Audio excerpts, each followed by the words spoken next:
Break के बाद स्वागत है आपका। अब राजधानी में बात करेंगे कैसे रामलला से विपक्ष दूरी बना रहा है और राम मंदिर ना जाने के 10 बहाने ढूंढता हुआ नजर आ रहा है। एक तरफ अयोध्या में प्रभु श्री राम के भव्य मंदिर का उद्घाटन हो चुका है। सैकड़ों जो श्रद्धालु हैं वो हर रोज दर्शन करने के लिए पहुंच रहे हैं। देश के कोने कोने से श्रद्धालुओं का जमावड़ा इस वक्त अयोध्या में लगा हुआ है। स्पीकर ने प्रोग्राम बनाया, बसें बुक की गई, लेकिन विपक्ष के बहाने खत्म होने का नाम नहीं ले रहे हैं।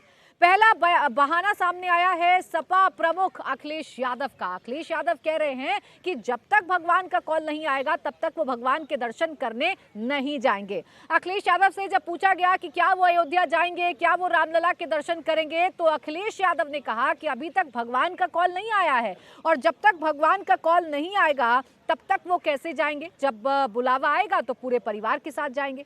अब सपा मुखिया का अगर ऐसा बयान सामने आया है तो आप अंदाजा लगा सकते हैं कि बाकी नेताओं ने कौन सी लाइन पकड़ी होगी।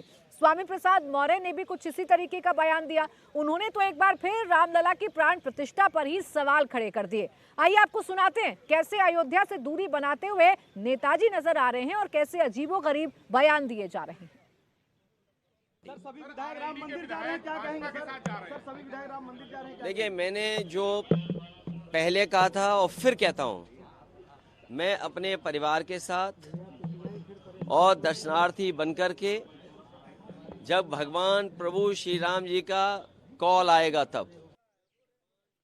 तो अखिलेश यादव को तो आपने सुन लिया और अखिलेश यादव का ये बहाना कोई नया बहाना नहीं है। जब जब उनसे अयोध्या के बारे में सवाल पूछा जा रहा है वो इसी तरीके का बयान दे रहे हैं। वो यही कह रहे हैं कि भगवान की तरफ से अभी तक बुलावा नहीं आया है। अखिलेश यादव तो सिर्फ रामलला से दूरी बना रहे हैं, अयोध्या से दूरी बना रहे हैं, लेकिन उनकी पार्टी के नेता स्वामी प्रसाद मौर्य जो रामचरितमानस पर सवाल उठाकर कई बार पार्टी की फजीहत करा चुके हैं, एक बार फिर से बोले हैं और इस बार रामलला की प्राण प्रतिष्ठा पर सवाल खड़े कर दिए। एक और कहा जाता है कि देश के करोड़ों करोड़ों आराध्य के भगवान है श्री राम और भारतीय जनता पार्टी उन करोड़ों करोड़ लोगों की भावनाओं को आहत कर ऐसा ड्रामा कर रही है कि जैसा कि लगता है कि राम को हम लाए हैं, जबकि ये जगविदित है, ये पूरे संसार सब मालूम है। हजारों साल से राम की यहां पर पूजा होती चली आ रही है और जब राम की हजारों साल से पूजा चली आ रही है तो उसमें प्राण प्रतिष्ठा का प्रश्न कहां से उठता है? जब रामलला हजारों साल से पूजे जा रहे हैं तो अरबों खरबों रुपया खर्च करके दोबारा प्राण प्रतिष्ठा करने का औचित्य क्या था? मैं खुद सवाल उठाता हूं। अरे जो हजारों साल से पूजा जाता है, हजारों साल से उस अयोध्या में राम की पूजा होती है, उसके अंदर प्राण प्रतिष्ठा का औचित्य नहीं है। तो स्वामी प्रसाद मौर्य कभी रामचरितमानस, कभी रामलला, तो कभी सनातन धर्म को लेकर अपनी टिप्पणियों की वजह से चर्चा में रहते हैं। पार्टी अपने आप को अलग तो कर लेती है स्वामी प्रसाद मौर्य से, लेकिन स्वामी प्रसाद मौर्य पर कोई कार्रवाई ना करके अखिलेश यादव कई सवाल उठा देते हैं। अब स्वामी प्रसाद मौर्य का ये बयान 80% हिंदू वोट बैंक को नाराज कर सकता है, इसलिए उन्हीं की पार्टी के नेता मनोज पांडे ने स्वामी प्रसाद मौर्य की मानसिक हालत पर सवाल खड़े कर दिए हैं। तो कांग्रेस भी स्वामी प्रसाद मौर्य के इस बयान का विरोध कर रही है। देखिए, स्वामी प्रसाद क्या क्या बोल रहे हैं इस पर मैं कोई बयान नहीं देना चाहता हूं।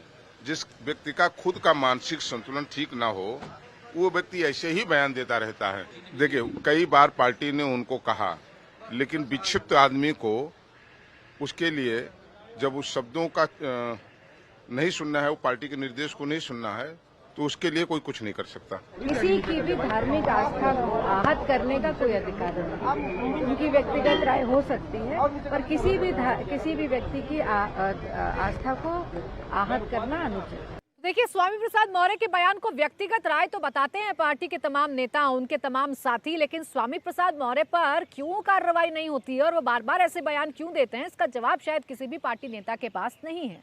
अखिलेश यादव पर पहले से ही बीजेपी हिंदू विरोधी होने का आरोप लगाती है। स्वामी प्रसाद मौर्य के बयान बीजेपी को ये हमला और जोरदार करने के लिए मौका दे देते हैं। बीजेपी कह रही है कि अखिलेश यादव के इशारों पर दिया गया बयान है। इस पार्टी में कोई भी अगर कुछ बोलता है तो बिना समाजवादी पार्टी के मुखिया के आदेश के नहीं बोल सकता। इसलिए किसी भी प्रकार के बयान के लिए मैं श्री अखिलेश यादव जी को जिम्मेदार मानता हूं।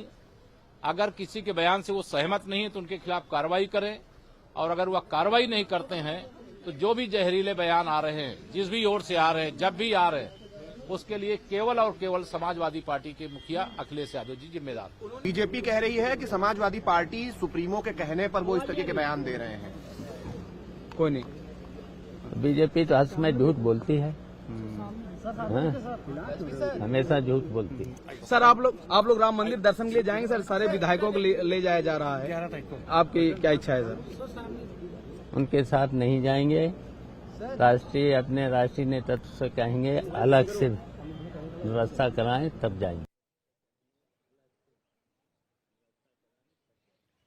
तो देखिए, नेताओं के अलग अलग बयान सामने आ रहे हैं। स्वामी प्रसाद मौर्य का बयान अखिलेश यादव की मुश्किलें बढ़ा सकता है, उनकी पार्टी की मुश्किलें बढ़ा सकता है। कांग्रेस भी स्वामी प्रसाद मौर्य के बयान का विरोध कर रही है, लेकिन जब पूछा जा रहा है उनसे कि अयोध्या जाएंगे कि नहीं जाएंगे, तो इस पर कोई जवाब देते नहीं बन पा रहा है कांग्रेस को। मैम, कल सीएम ने माननीय अध्यक्ष विधानसभा ने हम सभी विधायकों को आमंत्रित किया और इस पर हम लोग चर्चा कर रहे हैं और मुझे लगता है देखिए, विपक्ष राम मंदिर पर अपनी रणनीति तय नहीं कर पा रहा है। विपक्ष ये नहीं समझ पा रहा है कि उन्हें रामलला के दर्शन करने जाना है या नहीं जाना है। इन सबके बीच मुख्यमंत्री योगी आदित्यनाथ अयोध्या के बाद अब काशी और मथुरा को लेकर अपना दावा ठोक चुके हैं, अपनी रणनीति बता चुके हैं। योगी ने इशारों में काशी मथुरा पर महाभारत छेड़ने की चेतावनी दे दी है। विधानसभा में खड़े होकर योगी ने कहा कि पांडवों ने 5 गांव मांगे थे, अब समाज 3 मांग रहा है। अयोध्या का उत्सव लोगों ने देखा, इसके बाद नंदी बाबा ने बैरिकेड तोड़वा दिए। अब कृष्ण कन्हैया भी कहां मानने वाले? भाई, भगवान कृष्ण ने तो पहले कहा, जब वो समझौता कराने के लिए गए थे, महाभारत का युद्ध टालने के लिए गए थे, कि भी देना हो तो आधा दो, लेकिन इसमें भी यदि बाधा है तो दे दो केवल 5 ग्राम, लेकिन वो 5 गांव। लेकिन यहां तो ये समाज सैकड़ों वर्षों से यहां की आस्था केवल 3 के लिए बात कर रही है, 3 के लिए। यही तो हुआ था अयोध्या के साथ, और यही हुआ काशी के साथ, और यही हुआ था मथुरा के साथ भी। हमने यही तो कहा, यानी उसको एक सामान्य स्तर पर नहीं मान सकते,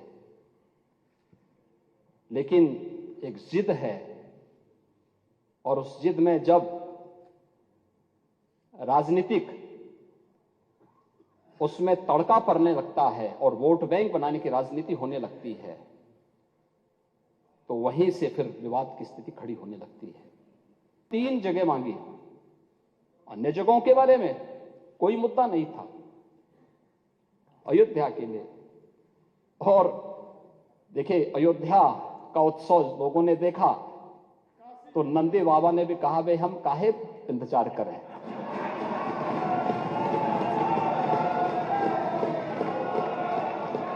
उन्होंने भी इंतजार किए बगैर रात्रि में बैरिकेड तोड़वा डाले। और हमारे कृष्ण कन्हैया कहां मानने वाले हैं? तो मुख्यमंत्री योगी आदित्यनाथ ने तो साफ कर दिया कि हमारे कृष्ण कन्हैया कहां माने जाने वाले हैं। पांडवों का उन्होंने जिक्र किया, महाभारत की बात कही, तो अखिलेश यादव ने भी पलटवार कर दिया। अखिलेश यादव ने कहा कि पहले मुख्यमंत्री योगी आदित्यनाथ ये तो तय कर ले कि कौरव कौन है और पांडव कौन है, जिसकी संख्या ज्यादा है वो कौरव है। यानी इशारों में भारतीय जनता पार्टी पर जो तंज है वो अखिलेश यादव कसते हुए नजर आए। और जब उनसे मथुरा और काशी को लेकर सवाल पूछा गया तो उन्होंने कहा कि उनके लिए संविधान सबसे ऊपर है। अभी तो ये तय करना कौन पांडव है कौन कौरव है, अभी ये कौन तय करेगा कि कौन पांडव है कौन कौरव है। और अगर हम संख्या बल पे जाएं तो बीजेपी तो ये कहती है कि वो दुनिया की सबसे बड़ी पार्टी है, तो पहले ये तो तय हो जाए कि कौरव कौन है पांडव कौन है।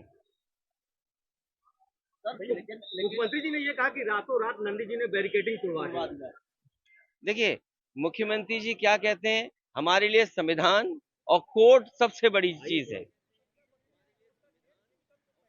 तो देखिए, एक तरफ संविधान को सबसे ऊपर अखिलेश यादव बता रहे हैं, तो वहीं मुख्यमंत्री योगी आदित्यनाथ के कल सदन में दिए गए बयान पर मुस्लिम संगठनों ने भी सवाल खड़े कर दिए हैं। मुस्लिम संगठनों ने मुख्यमंत्री योगी आदित्यनाथ के इस बयान का विरोध करते हुए कहा कि मुख्यमंत्री को संविधान विरोधी बयान देने से बचना चाहिए। उनका कहना है कि योगी जी मुसलमानों को खुले तौर पर धमकी दे रहे हैं।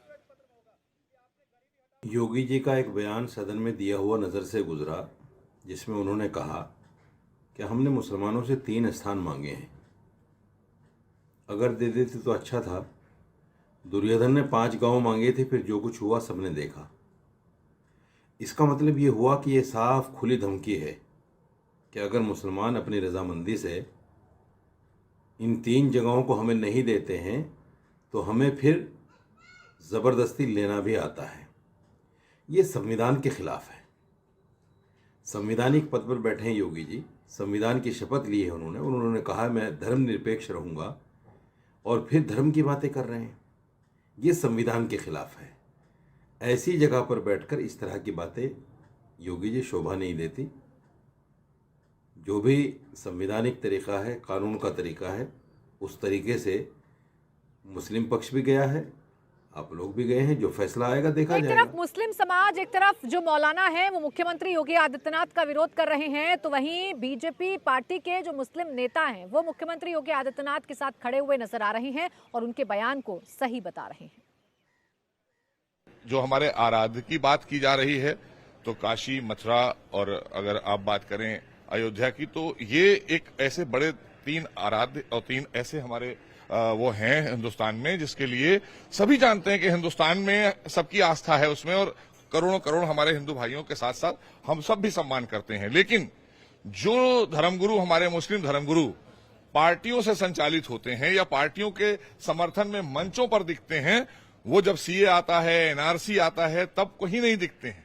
जब कोई न्यायालय से निर्णय आता है तब वो दुबक कर बैठ जाते हैं, और तब पीछे से उनको बताया जाता है कि अब ये बोलना है, अब ये बोलना है। तो वो कठपुतली की तरह काम करना छोड़ें, क्योंकि आज भारतीय जनता पार्टी की सरकार देश में सभी का साथ, सभी का विकास कर रही है, सबका प्रयास और सबके विश्वास के साथ में काम कर रही है। इसलिए ये कहना कि मुस्लिम धर्मगुरुओं का कि हमारे को धमकी दी जा रही है, धमकी नहीं दी जा रही। धमकी से बचाया है आदरणीय योगी सरकार ने आपको। हमें पता है कि कौन कौन लोग आपको धमकी देते थे, और आप अच्छी तरह से जानते हैं उनकी धमकियों से आप लोग डरते थे। आज धमकी देने वाले लोग नहीं बचे हैं। इसलिए खुश रहिए, प्रसन्न रहिए, मस्त रहिए योगी सरकार में।